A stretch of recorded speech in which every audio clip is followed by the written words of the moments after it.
And then they search your car, no bodies, no drugs whatsoever. They still charge you. Exactly. And, it was 12 against 1. I counted 12 guys at one point surrounding my car. So, literally, I counted. Yeah. And it's on my camcorder. I had a camcorder with me, but, of course, they confiscated my camcorder. I still don't have it back to this day. But you were able to catch some of this on video beforehand? Well, not the beating, obviously. But obviously. Because at that point, my camera launched and shut off and whatever. Mm-hmm. But, yeah, I had a camera. I wasn't holding it, but it was just setting on my dash during a lot of this.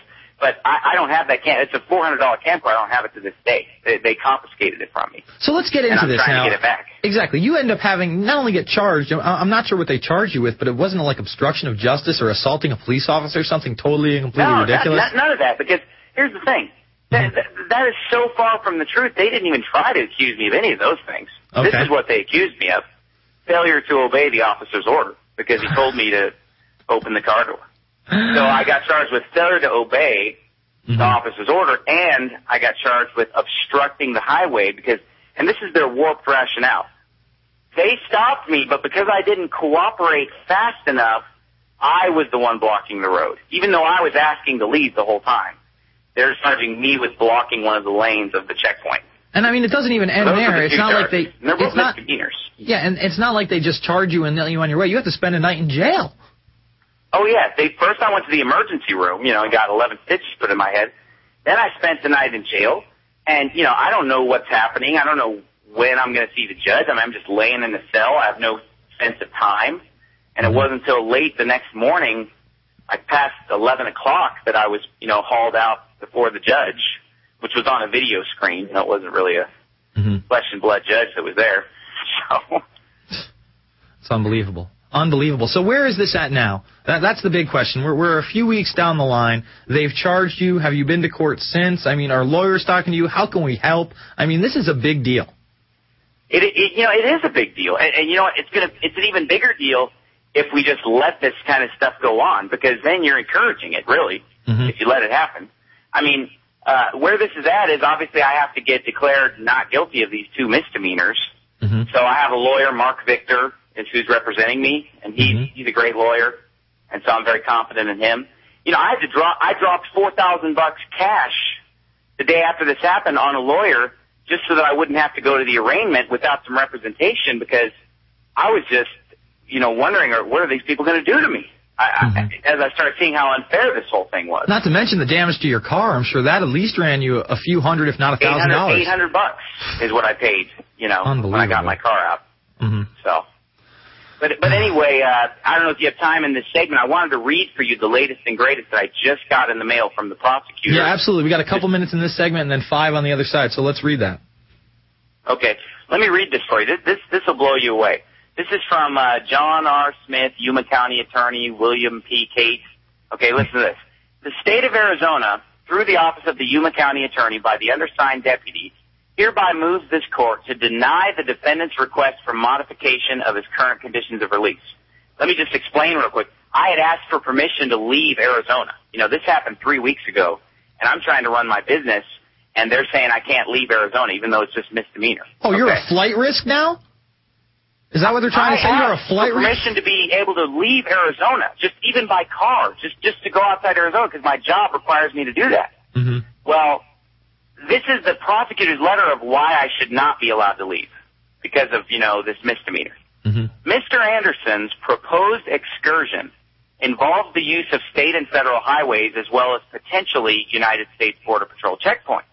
Mr. Anderson poses a substantial danger to motorists and law enforcement personnel due to his disregard for the exercise of lawful authority on state and federal roadways. Mr. Anderson has previously displayed an overt willingness to obstruct a major highway and place in jeopardy the health, safety, and welfare of law enforcement personnel and fellow motorists. There is no reason to believe that Mr. Anderson will comply with lawful authority and responsibly use highways and potentially checkpoints on his journey. Did you catch that?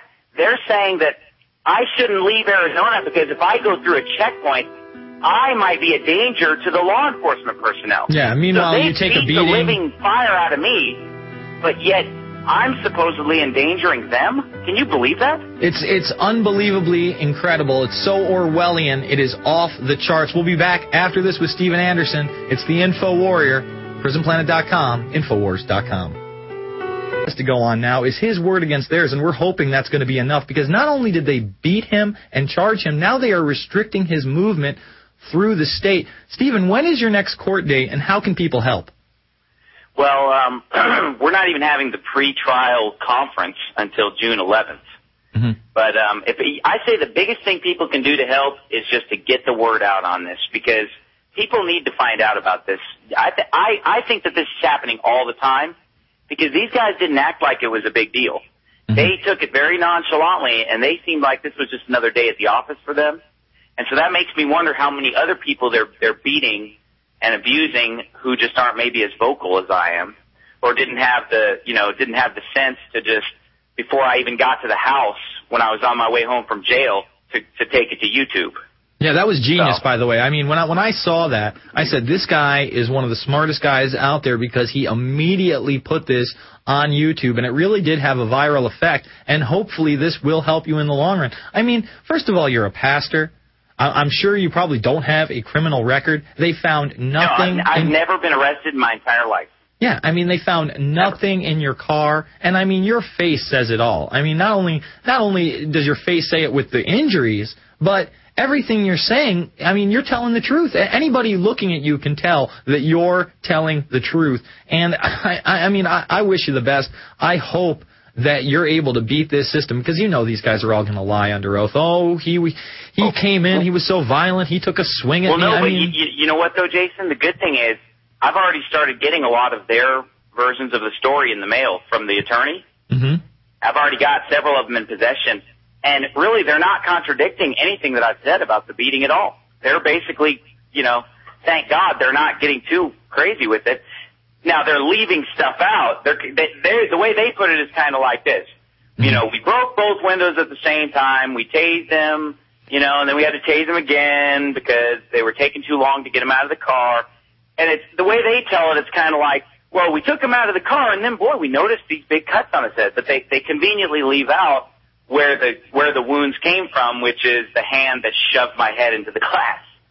So they don't really. I think the biggest lie is the omission of parts of the story. Well, I got to ask you: are they still sticking to their story that the dog identified that you either had drugs or a body in your car? Are they sticking to that lie? Right. They're basically. It's exactly like my YouTube video. When you look at their statement, they say the dog alerted. I say it didn't, and all I did was just ask for that to be confirmed or explained to me, and they never would.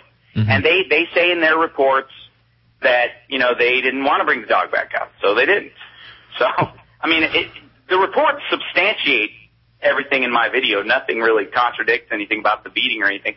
They just conveniently leave out, that part. It's kind of like I was just taken out of the car and then magically all these wounds appeared on my head. They just kind of leave that part out, up to the imagination, I guess. Stephen, what's your YouTube channel so people can go check out this video and others if they haven't seen it? It's S. Anderson 1611. S. Anderson? SANDER 1611. Well, we're behind you here, and if there's any kind of support people over at InfoWars can give you, we're going to give it to you, because this is just, it's really a sign of the times, and it shows what the mentality is out there of law enforcement officials and how they treat American citizens, and they don't treat them with respect. They don't treat them like they're human beings. They treat them like animals.